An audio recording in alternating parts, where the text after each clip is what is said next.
विभीषण जी जो है विभीषण जी बचपन से ही बहुत अच्छे भक्त थे, भगवान श्री राम का हमेशा गुणगान करते थे। और पूरी रामायण जो थी जहाँ पर वे जो है रहते थे, जो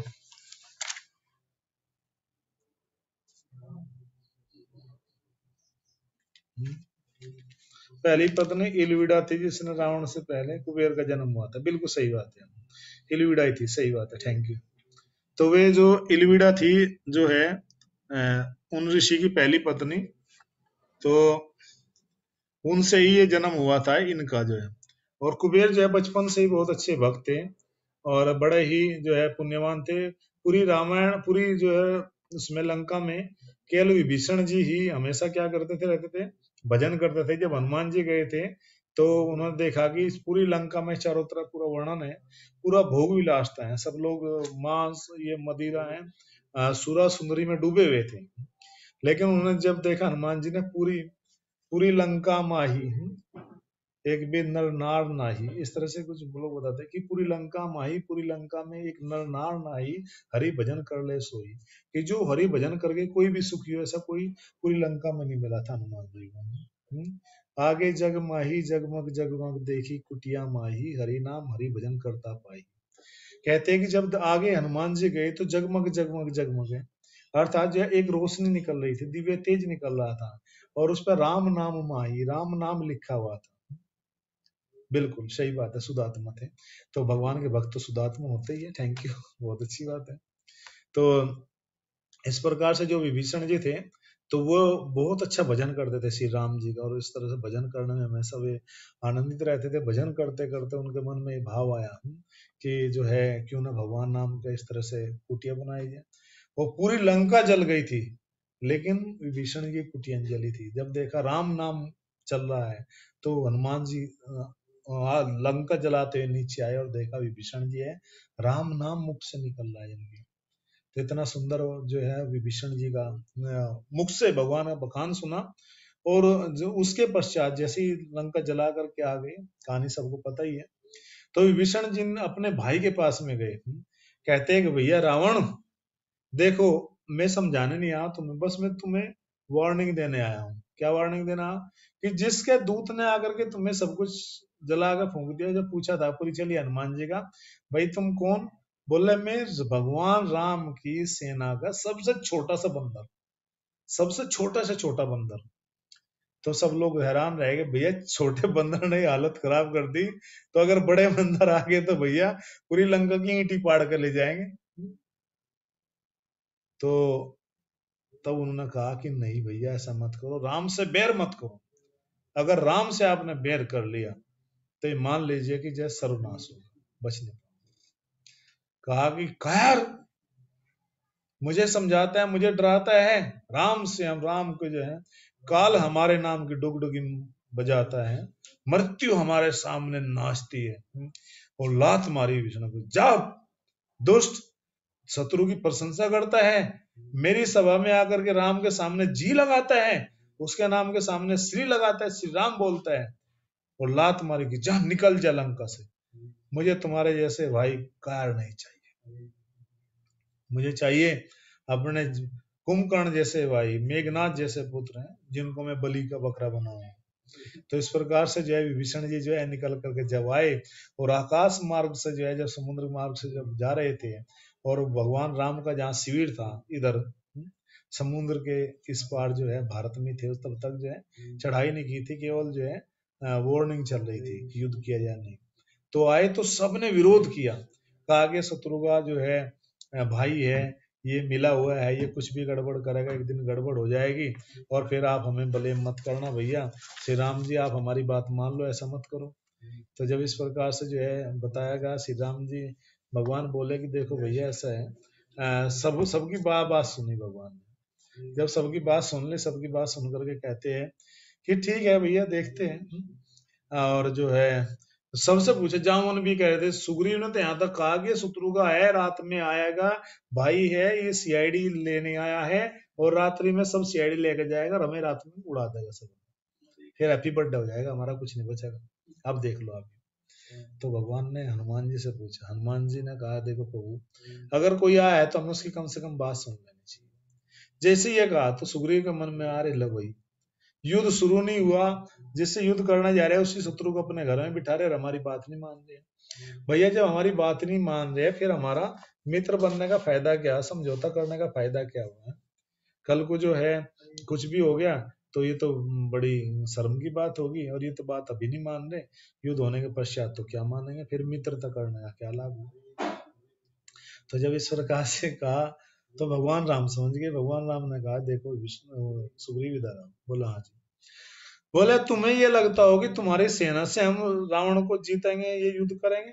भूल जाओ, ये मेरा छोटा भाई बैठा ना लक्ष्मण जी, ये इसके जो है केवल जितने में ऐसे जितना पीसने में समय लगता है ऐसे उंगली घुमाने में, इसकी एक चुटकी बजाने से कम समय में ही, चुटकी बजाने में इतना समय नहीं लगता जितने समय उससे पहले ये विभीषण ही पूरी लंका को तहस नहस कर देगा जाकर। और जाओ ले जाओ, हमें तुम्हारी सेना की आवश्यकता नहीं।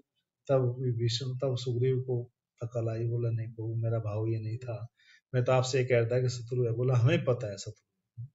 तब विभीषण जी को जो है वहां पर सेवक में स्वीकार किया गया। और जिस प्रकार से फिर विभीषण ने कहा प्रभु मैं आपका सेवक हूँ, मैंने बहुत समझा लेकिन वो नहीं माना। जिस प्रकार से फिर जब पूरा युद्ध हुआ है, विभीषण जी ने जो है फिर देखा कि ये सब कुछ जो है चल रहा है, इस तरह से युद्ध चलते चलते तो भगवान राम से जो है रावण का मृत्यु नहीं हो पा रही है, वो मर नहीं रहा है। तब विभीषण जी ने कहा प्रभु एक उपाय है। बोला क्या? बोला कि इस दुष्ट की नाभि में क्या अमृत है जो अब तक वो अमृत नहीं क्या होगा, समाप्त नहीं होगा। आजकल बहुत बहुत सारे लोग रावण का जो है पक्ष लेते हैं ना कि मैं भी हूँ रावण, वो कान खोलकर उसको ढूंढ लो। कहते विद्वान था, पंडित था, तो विद्वान होने का फायदा क्या, पंडित होने का फायदा क्या होगा कि जो अपनी काम वासना को जो है वश में नहीं कर पाया है, तो ऐसा विद्वान होने से फायदा क्या है? एक कहावत है देसी भाषा में कि ऐसे कुंडल किस काम के भाई जो कानों को तोड़े। नहीं समझा आप? कहते हैं कि कुंडल जो है बहुत सुंदर होते हैं, माताएं पहनती है, सोने के आभूषण होते हैं, कानों के कुंडल बोलते हैं। कुंडल या बाले बोलते हैं, कहीं कहीं शहरों में हम नहीं पता क्या बोलते, क्या बोलते हैं? बाली छोटी होती है शायद, बाले बड़े होते हैं, कुंडल चलो इयरिंग्स। तो जो है एक काम कर सकते हैं आप, जो है ये जो है तो ये सोना किस काम का है? ऐसा कि जो कानों को क्या कि हमारे डिस्टरबेंस करे हैं, अर्थात जो कानों में ही बोझ कर दे। अर्थात इस प्रकार से भैया बिल्कुल सही कहा, झूम के बोलते हैं, मेरे माइंड से निकल रहा था। हाँ तो ऐसा जो है मतलब ज्ञान किस काम का कि जो शत्रु है ये वो 1,00,000 पूत 1,25,00,000 नाती, उस रावण के घर दिया ना बाती। 1,00,000 पुत्र थे, भाई भतीजे थे, 1,00,000 थे रावण के, और 1,25,00,000 नाती थे, देवते और पोते जो है 1,25,00,000 थे। एक ऐसा समय आया था महल में रावण के, रामायण देख लेना, जो है दीपक जलाने वाला नहीं था, अंधेरे में बैठना।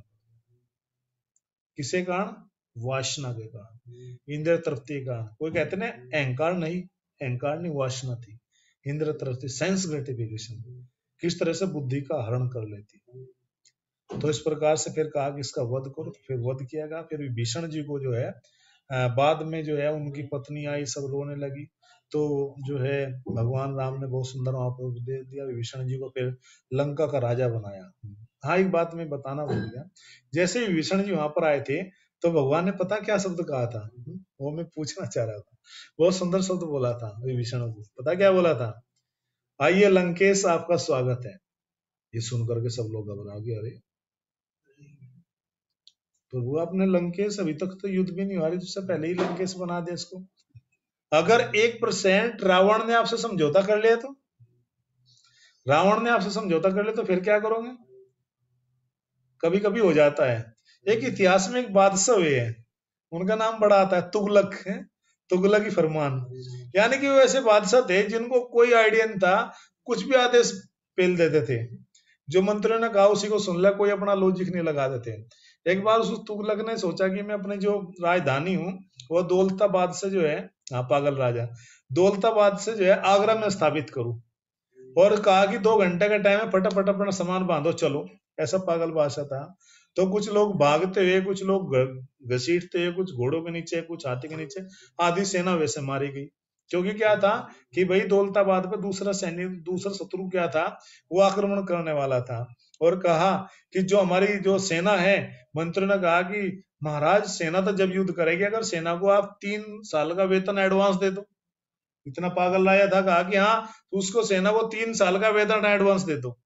अब जैसे ये 3 साल की तनख्वाह पहले ही दे दी, 21 चल रहा है, 22, 23, 24, 2022, 2023, 2024 की पहले एडवांस तनख्वाह दे दी। अब जिनको पहले एडवांस तनख्वाह मिल गई वो क्यों काम करेंगे। खैर क्या हुआ, वो तनख्वाह भी चली गई और उसके साथ में संधि होगी, मित्रता होगी, तो पैसे बेकार चले गए। कहा कि हम अपने नोट छापेंगे अलग से, नोट छाप दिए तांबे के, ऐसे नोट छापे कि लोगों ने घर घर बनाने शुरू कर दिए।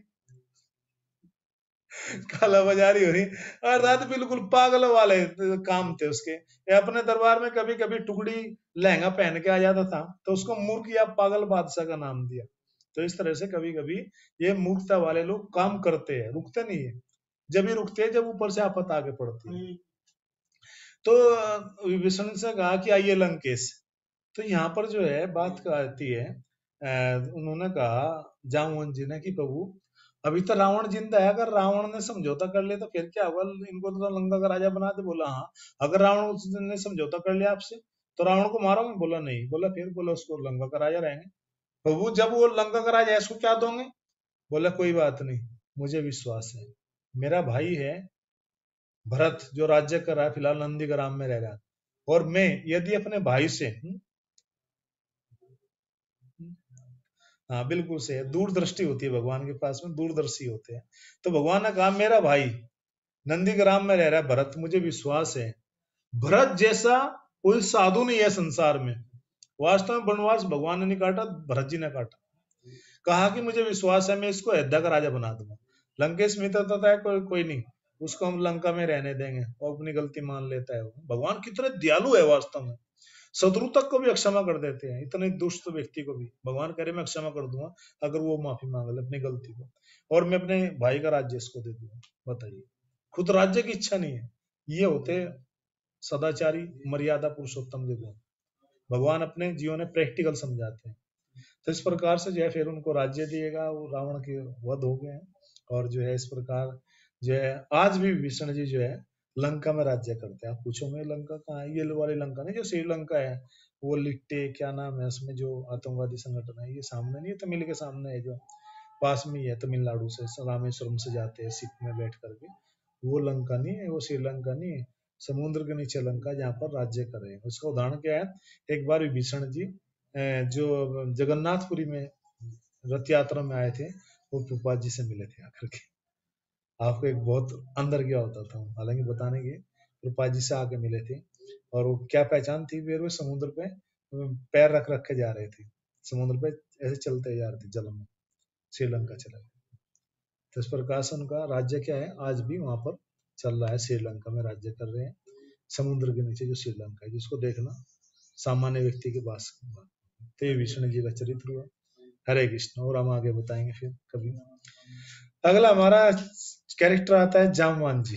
जामवान जी एक ऐसे जो है भक्त है भगवान के, जो त्रेता युग में भी थे, द्वापर युग में भी थे। द्वापर युग में कहाँ थे बताइए, कौन सी घटना में थे, क्या हुआ था, शॉर्ट में बताइए, बस मैं समझ जाऊंगा सारे में। जामवान जी का सबको पता है कि जो है त्रेता युग में थे, भगवान राम के साथ में रहे। द्वापर युग में भी वे कृष्ण लीला में भी एक बार रहे थे। तो वो कौन सी ऐसी घटना थी कि जो वे हाँ बिल्कुल, उन्होंने अपनी पुत्री जामवती को जो है, हरे कृष्ण गुरु जी, हरे कृष्ण, ठीक है ठीक, थैंक यू, मैं क्लास दे रहा हूँ जी, नहीं आएगी गुरु जी तुम, हाँ मैं यही सेवा की दायित्व कर देंगे व्यवस्था, वो बता देंगे। तो जामवंत जी की पुत्री थी जामवंती। जामवंती कहाँ पर, जो गुफाओं के अंदर रहते थे। और जो है क्या हुआ था, जब राजा सत्रजीत की जो सैमंतक मणि थी, जो उनके भाई को मार दिया गया था, और इस प्रकार से जो है फिर भगवान के ऊपर ब्लेम आया था। तो यहाँ पर भगवान ने सिद्ध किया कि हम लोग जो भक्त लोग थोड़े परेशान होते थे, कोई बात नहीं। तो जो है भगवान यहाँ पे सिद्ध करते हैं कि हे कलयुग के लोगों, तुम कंप्लेंट मत करो, दुखी मत हो कि लोग हमें कुछ भी बोलते हैं। देखो मैं भी जब इस संसार में आता हूँ तो मुझे भी इन चीजों को झेलना पड़ता है। भगवान को भी झेलना पड़ता है, जो इतने तेजस्वी प्रतापवान भगवान है उनको भी ये सब चीजें झेलनी पड़ती है। तो हमारी और आपकी तो क्या स्थिति है, हमें तो बिल्कुल भी नहीं होना चाहिए।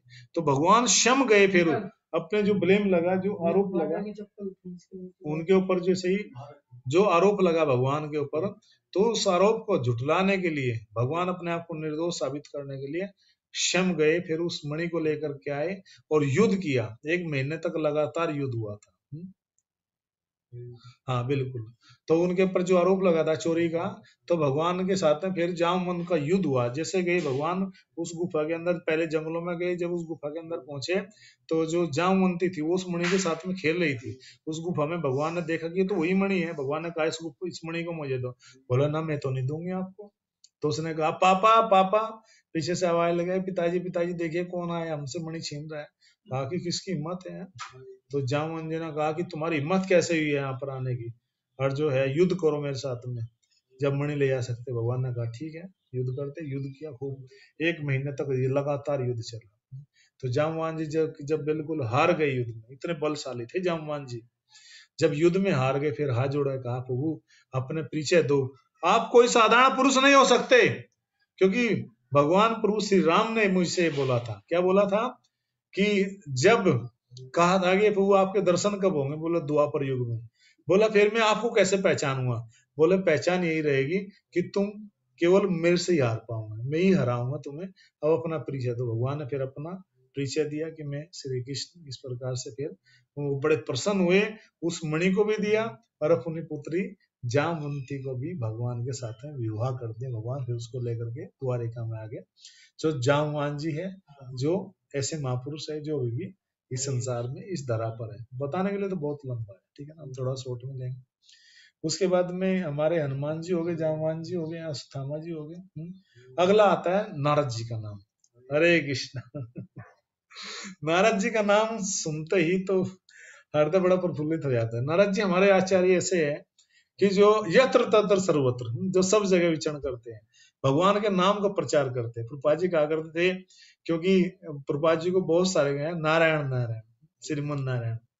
तो लोग अक्सर जो क्या है कि कभी कभी नारद जी को बहुत उससे देखते हैं कि नारद जी तो झगड़ा कराते हैं, नहीं जी चुगली करते हैं जी, ये करते हैं जी। नहीं, ऐसी बात नहीं। नारद जी वास्तव में अगर चरित्र सुनोगे तो हृदय में प्रेम भर जाएगा नारद जी को। नारद जी इतने उत्सुक रहते हैं सब जीवों का उद्धार करने के लिए, सब लोगों का है कृष्ण प्रेम बांटते रहते हैं सब जगह।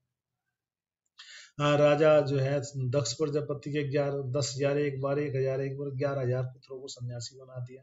तब श्राप मिला है कि तुम एक स्थान पर नहीं ठहर सकते। जितने समय तक गाय दुही जाती है 15 मिनट से ज्यादा नहीं, आप 10-15 मिनट से ठहर सकते।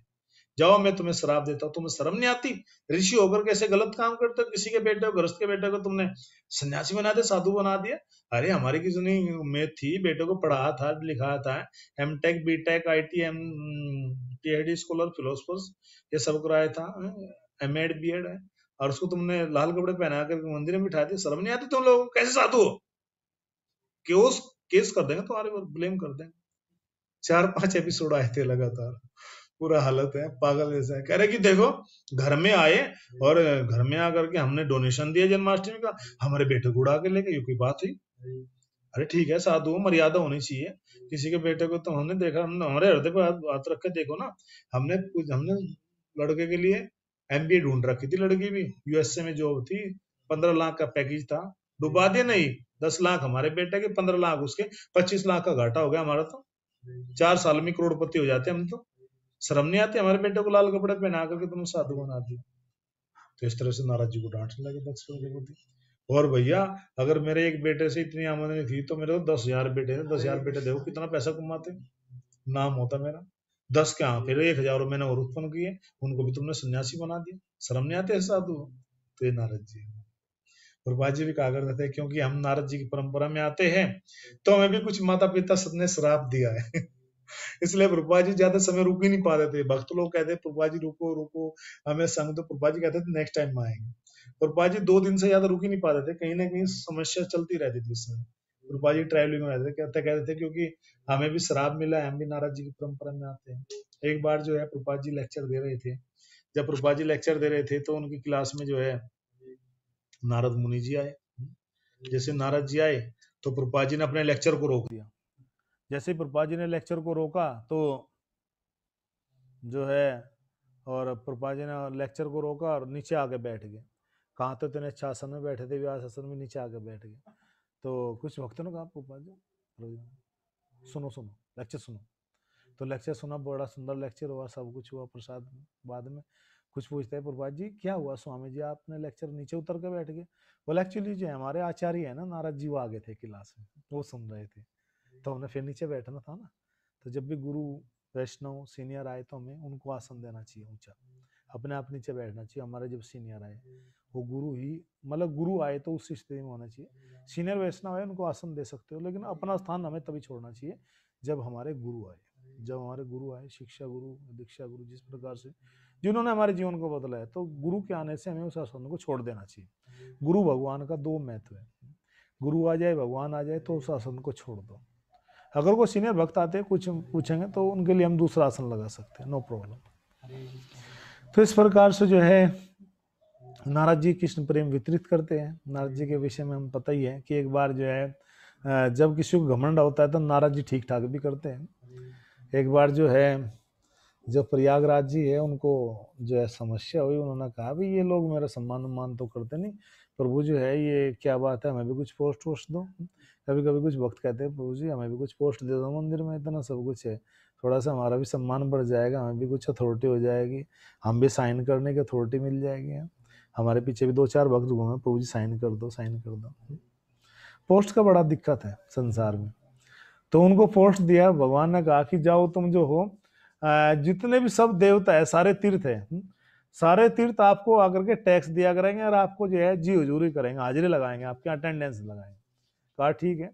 तो सब लोग जाने लगे, सब लोग गिफ्ट देने लगे, सब लोग हाजिरी लगाते थे। तो चल रहा था, तो एक बार नारद जी आए, नारायण नारायण, प्रयागराज की जय हो, प्रयागराज की जय हो।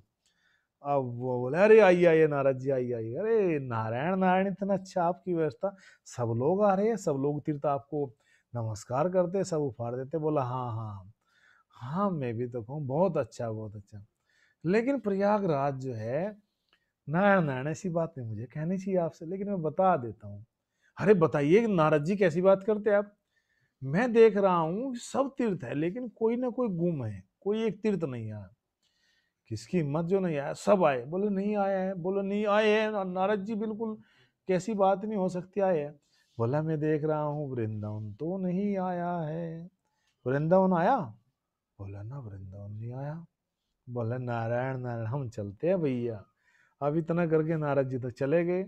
अब भैया सबने, हजारों लोगों ने जो है, हजारों तीर्थ आ गए, शहर तीर्थ आ गए, सबने प्रणाम किया, सबने उपहार दिया।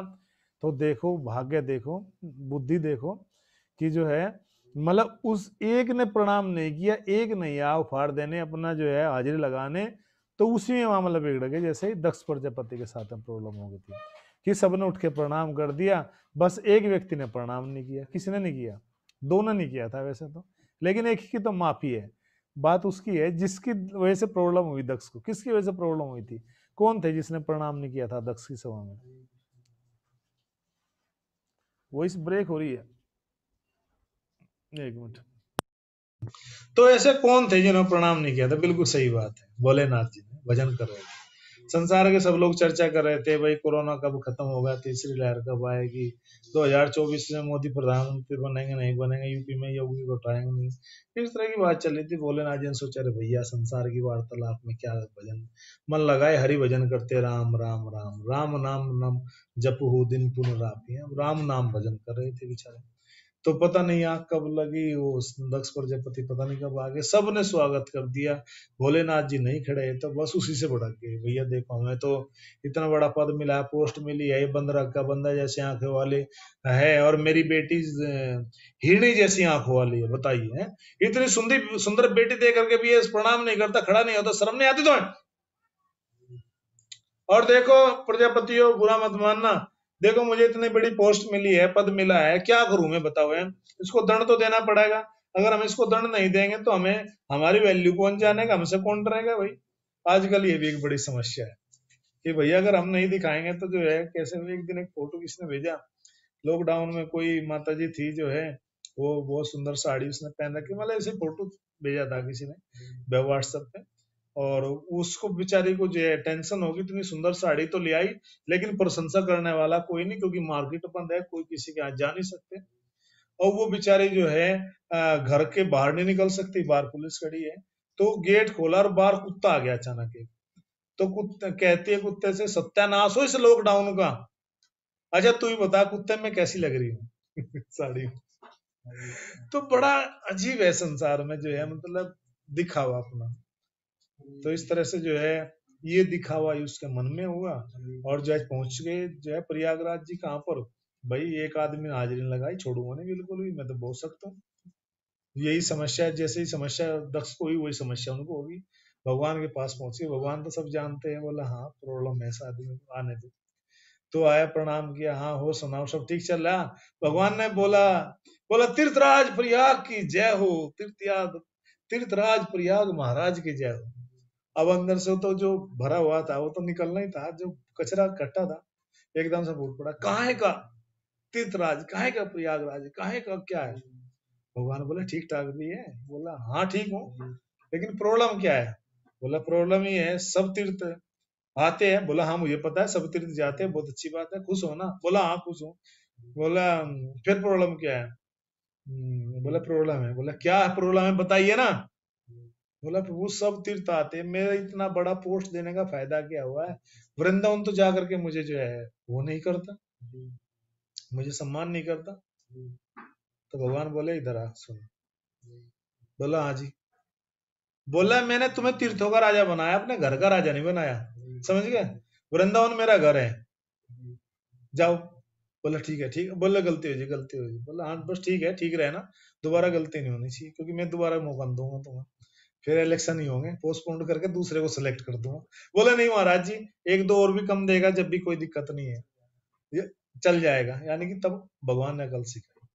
तो नारद जी का जो चरित्र है बड़ा सुंदर है, और वो बहुत सुंदर तरीके से जो है सब भक्तों की क्या करते हैं, रक्षा भी करते हैं। एक बार जो है छोटा सी एक बात याद आ गई कि माता पार्वती जी हिमालय में बैठी थी, संध्या का समय था, भोले बाबा जी घूमने गए थे। तो कहते हैं कि माता पार्वती की यहाँ भोले बाबा आपसे प्रेम नहीं करते।